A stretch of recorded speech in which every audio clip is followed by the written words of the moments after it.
السلام علیکم۔ آج کی کہانی نیلامی کے بعد۔ شہر کے بس میں ایک عمارت پرانی، لوگ اسے نیلامی کا اونچا اسٹیج کہتے تھے۔ وہاں ہر شام بھیڑ جمع ہو جاتی تھی، ہر شخص کچھ حاصل کرنے کی امید، لیکن کوئی نہ جانتا تھا کہ اصل حقیقت کیا ہے۔ اس عمارت کا ماحول پراسرار سا تھا۔ دروازے پہ بوڑھا رکھوالا کھڑا تھا، آنکھوں میں گہرائی اور چہرہ سنجیدہ تھا۔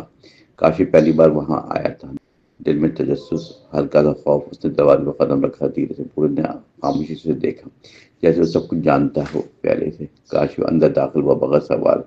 اندر روشنی مدھم، فضا بھاری، لوگ قطاروں میں بیٹھے انتظار کرتے رہے۔ سامنے ایک اونچا سا اسٹیج بنا ہوا تھا، جہاں ایک شخص نیلامی شروع کر رہا تھا۔ اس کی آواز گونجتی پورے ہال میں، ایک آج کی نیلامی خاص ہونے والی ہے۔ لوگوں کی آنکھوں میں چمک پڑ گئی، ہر کوئی اپنی باری کا انتظار میں تھا۔ کاشف حیران ہو کر سب کو دیکھتا رہا۔ یہ سب عام نیلامی جیسا نہ تھا۔ پہلی چیز جو پیش کی گئی وہ وہاں ایک پرانی گھڑی تھی، بظاہر مگر بتایا گئی وقت خریدتی ہے، جو بھی اسے لے لے وہ وقت بدل سکتا ہے۔ لوگ بولی لگانے لگے، دیوانہ وار، رقم بڑھتی گئی، حد سے زیادہ۔ آخری شخص نے اسے خرید لیا۔ چہرے پہ عجیب سی خوشی تھی۔ پھر دوسری چیز سامنے لائی گئی، یہ ایک آئینہ تھا مگر منفرد۔ کہا گیا یہ سچ دکھاتا ہے ہمیشہ، کوئی بھی خود سے چھپ نہیں سکتا۔ لوگوں میں کھلبلی سی مچ گئی، کچھ نے نظریں چرا لی۔ فوراً کاشف کو یہی سب عجیب لگا، مگر وہ مزید دیکھتا رہنا چاہتا تھا۔ وہ ہر چیز کسی نہ کسی جذبے کی، کوئی یادیں بیچ رہا ہے، یہاں کوئی خوشی خریدنے کی کوشش کر رہا ہے، کوئی دکھ سے نجات چاہتا ہے۔ نیلامی بڑھتی گئی، رات گہری ہوتی گئی، کاشی کا دل بوجھل ہوتا گیا۔ یہاں لوگ چیزیں نہیں بیچ رہے تھے بلکہ اپنی زندگی داؤ پر لگا رہے تھے۔ اچانک اس کا نام پکارا گیا، وہ چونک کر کھڑا ہو گیا۔ فوراً سے اسٹیج پر بلایا گیا آہستہ سے۔ لوگوں کی نظر اس پر جم گئی۔ نیلام کرنے والے شخص نے مسکرا کر کہا، تمہاری سب سے قیمتی چیز کیا ہے؟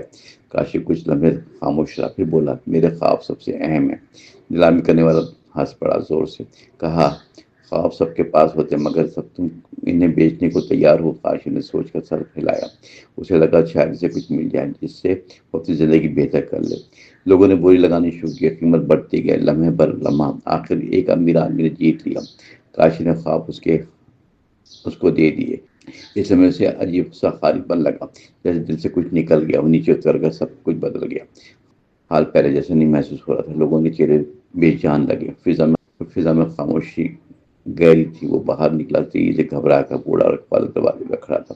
اس نے گہری نظر کاشف کو دکھایا تھا، ایک جملہ کہا، یہاں جو آتا ہے کچھ کھو دیتا ہے، اور جو جاتا ہے وہ خالی ہاتھ۔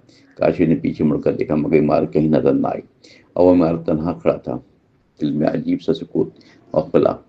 اسے احساس ہوا کہ کیا کھویا۔ خواب ہی انسان کو زندہ رکھتے ہیں، بغیر خواب کے زندگی بے معنی ہو جاتی۔ اس نے سر جھکا کر خود کو سنبھالا اور آہستہ آہستہ گھر کی طرف چلا، مگر وہ پہلے جیسے نہ رہا۔ رات کو بستر پر لیٹا، خاموشی سے آنکھیں کھولی مگر خواب غائب تھے۔ وہ چاہ کر بھی کچھ سوچ نہ سکا، ذہن خالی اور دل بے حس تھا۔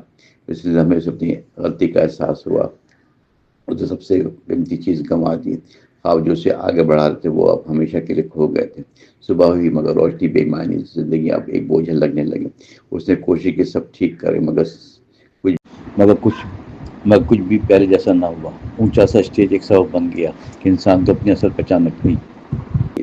کچھ چیزیں قیمتی کچھ چیزیں قیمت سے زیادہ نہیں ملتی، اور خواب کو بیچے نہیں جا سکتے۔ کاشف نے آنکھیں بند کی اور دل میں ایک دعا کی، خاموش، کہ کاش وہ لمحہ واپس آ جائے، مگر وقت کبھی پلٹ کر نہیں آتا۔ وہ سچ کا قبول کرنے لگا اور اپنی نئی حقیقت میں جینے لگا، مگر اندر کہیں ایک خلا باقی تھا جو کبھی بھر نہ سکا مکمل۔